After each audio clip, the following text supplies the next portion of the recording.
Hello everyone, and welcome back to Dragalia Foundry. Today's video is just going to be a quick guide on the new Fire Emblem Lost Heroes event, how to take advantage of this mode, all the new rewards it has to offer, and I'll also be giving some tips, specifically if you are a newer player or a brand new player who just started playing Dragalia Lost for this crossover. So you'll see that the event is right here, but if you are brand new to the game, there might be a lock symbol here and you're not able to play this yet. Well, of course, you have to play the campaign at least to a certain extent in order to actually participate in the Fire Emblem crossover. You need to complete Chapter 1. This is basically a series of tutorials. You're learning some of the systems of the game. You're going to get the majority of your free characters here. You're going to get a free dragon as you play through this. And then you need to complete Chapter 2 up through 2-1. It's this story chapter here called the Sylvan Archer. After that, you can participate in co-op and you can participate in the event. So that is the bare minimum you're going to want to do in order to participate in the crossover. However, the notice board even gives this same tip.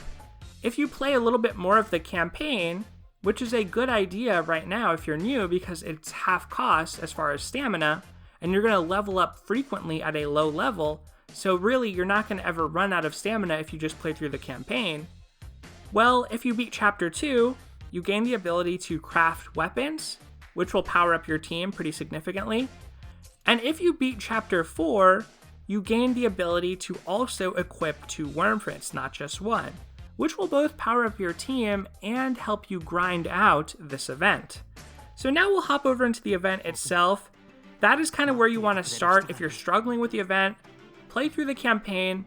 As you play through the campaign, you're going to collect these badges, but make sure once this becomes available to you, you pop in here once. You want to pop into the event page at least once, because only by viewing the initial story for the event are you going to actually get to collect those badges as incidental rewards basically on everything else you're doing.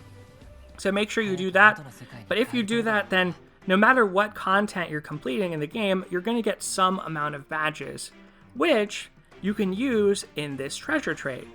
So a lot of people were asking what to get and what to prioritize in the treasure trade. Generally speaking, the smaller the number here of how many times something can be redeemed, the more rare or precious it likely is. So I've already collected some of the rewards from this, but things like Champion's Testaments, Twinkling Sands, there's the Damascus Ingot in here, there's Summon Vouchers in here, the Folkvanger Weapon for Alphonse.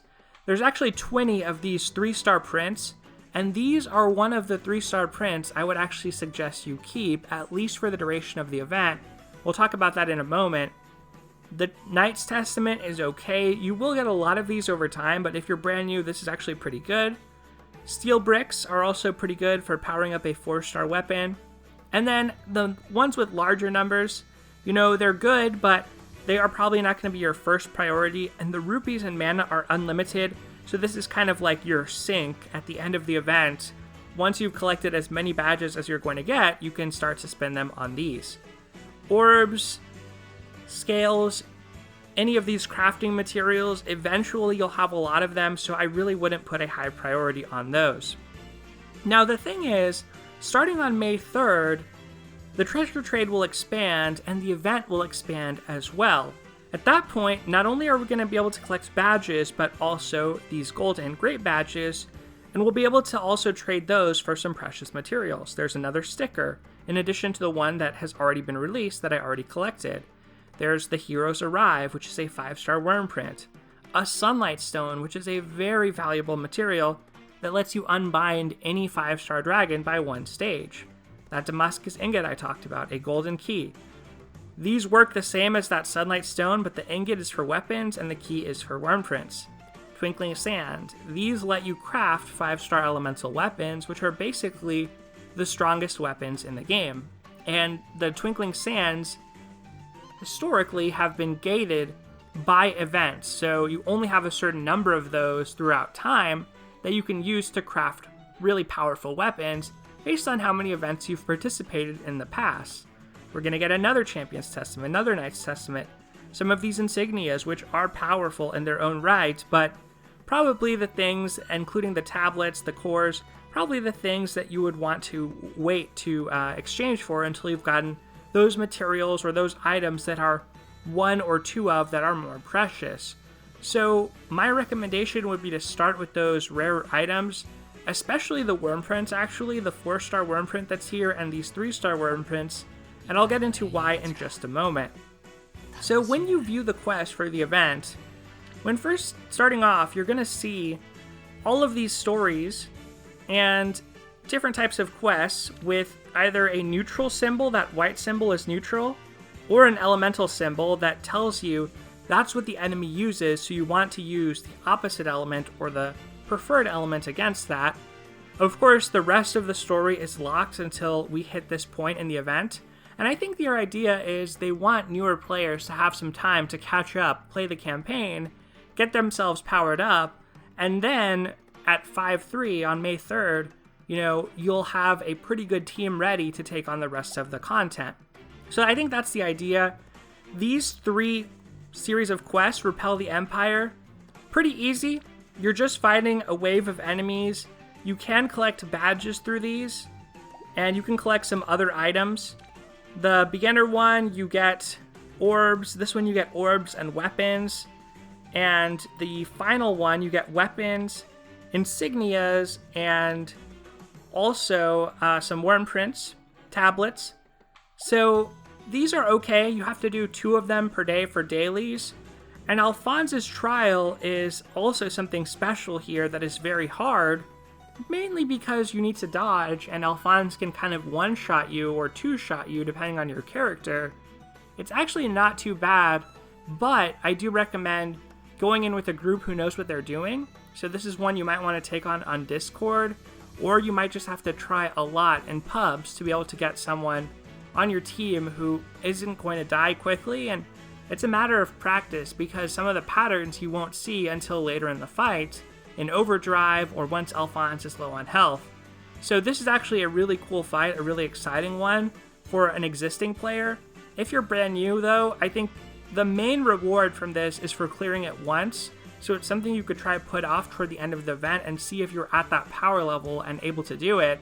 You could also try get a carry for it at that point, since it is possible to solo this with a strong shadow adventurer. You just have to be really good at dodging, basically, and have good damage output, so someone like an Ieyasu or maybe a Veronica could be able to do it as well. So that's Alphonse's Trial and Repel the Empire.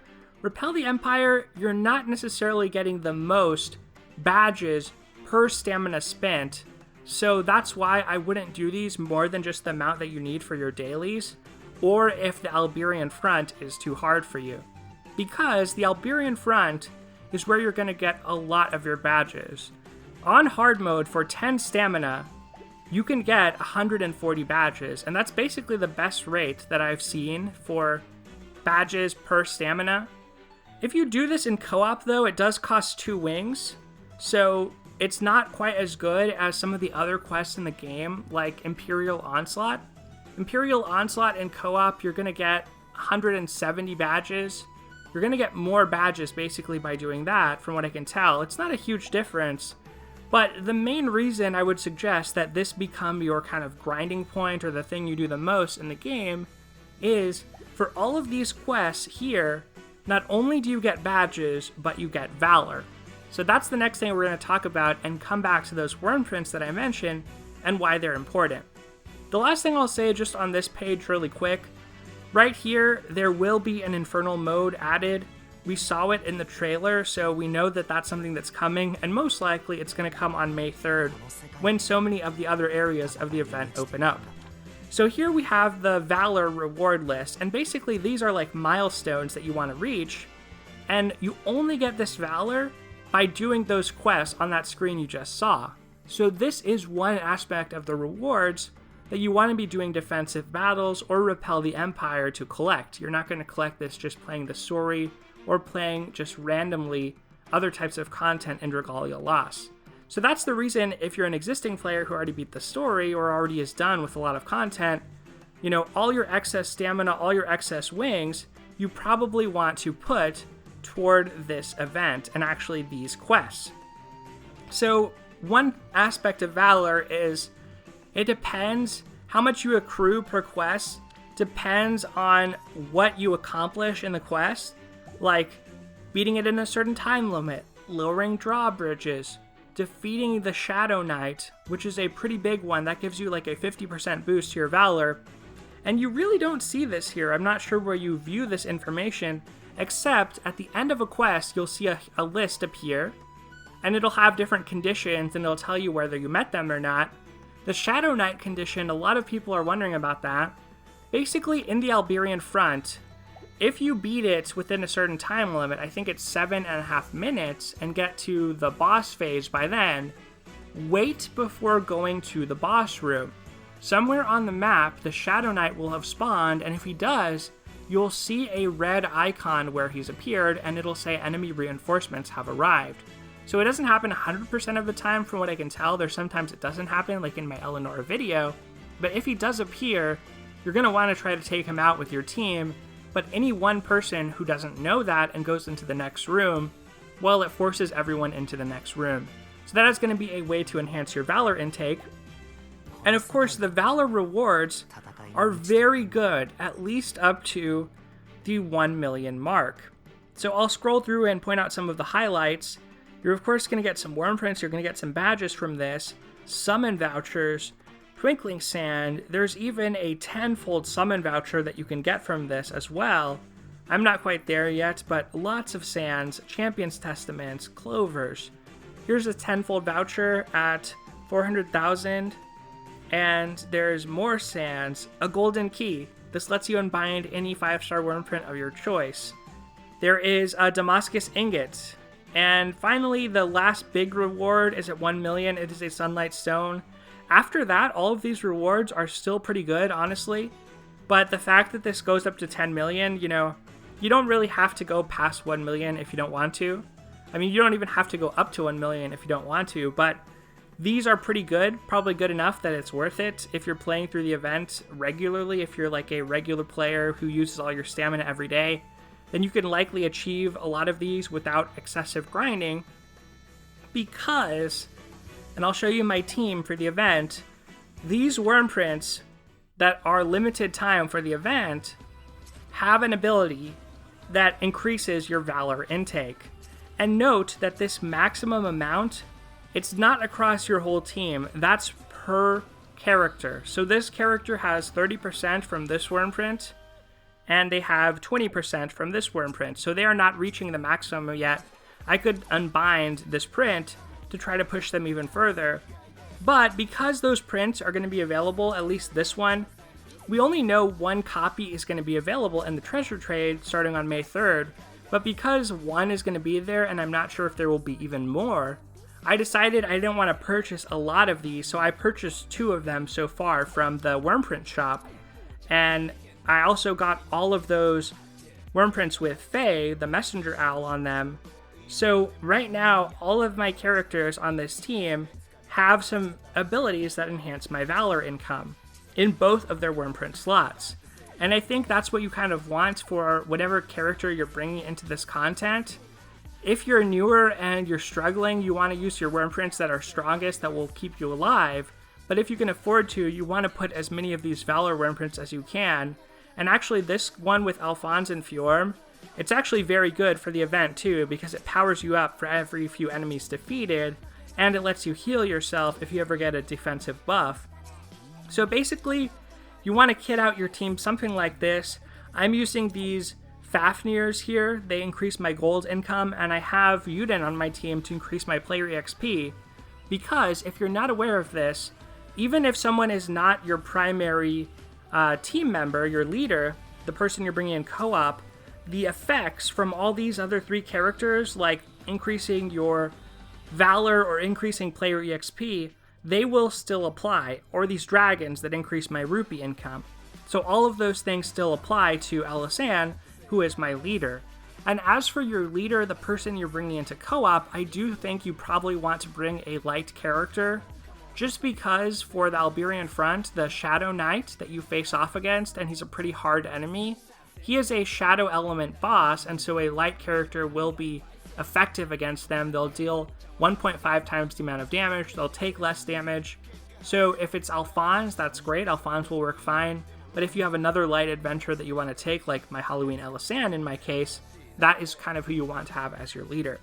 And last thing I'll say is, I'll just show you here, since I was talking about those worm prints, and in my worm print guide video, I kind of said, hey, you know, maybe wait and hold off on buying multiples of these until May 3rd.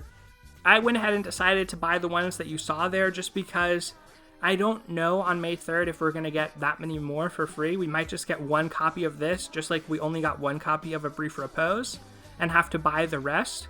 So that's why I was willing to jump in just to increase my Valor intake more quickly and hopefully be able to get to that 10 million by the end of the event.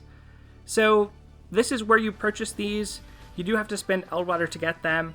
They are good prints though. Both of these are reasonable prints, so it's not such a bad thing to spend on them necessarily, and they will help you out your grind considerably. So basically that's it as far as what I want to say about the event. There are some endeavors here, so you can also use these to direct your progress in the event. If you don't know what to do in the game, you know, you can always work on trying to clear one of these out and start to do that rapidly. Of course, it is a long event, so I suggest pacing yourself. If you find that you're doing more than enough to clear out the Valor or the treasure trade, then you could always stop and do other types of content. But generally speaking, because these are the only quests where you get Valor, I think this is where you're going to want to spend most of your excess stamina and your excess wings every day after you do your daily bonuses, and I'll show you those since they did tweak them, and now we understand how they tweaked them, how they decided to do that. So I'll hit the arrow here. Avenue to Power, now you only really get a reward from doing it once per day, but the amount of that reward has doubled, so it just saves you some stamina, saves you some time. Same thing for Avenue to Fortune and Elemental Ruins. Dragon Trials used to do this 3 times a day, now it's 2, but the rewards are doubled, so you're getting more overall. And the same thing is true of Imperial Onslaught. So that's all I want to say about Fire Emblem Lost Heroes. Hopefully you'll be able to do well in the event, and I hope that some of this information helps you. I am still going to put out my video about Alphonse and my review of the characters on the banner, talk about builds for them, what I would recommend as far as worm prints and dragons. We will get to that at the end of this week or start of next week. But once again, thank you so much for watching.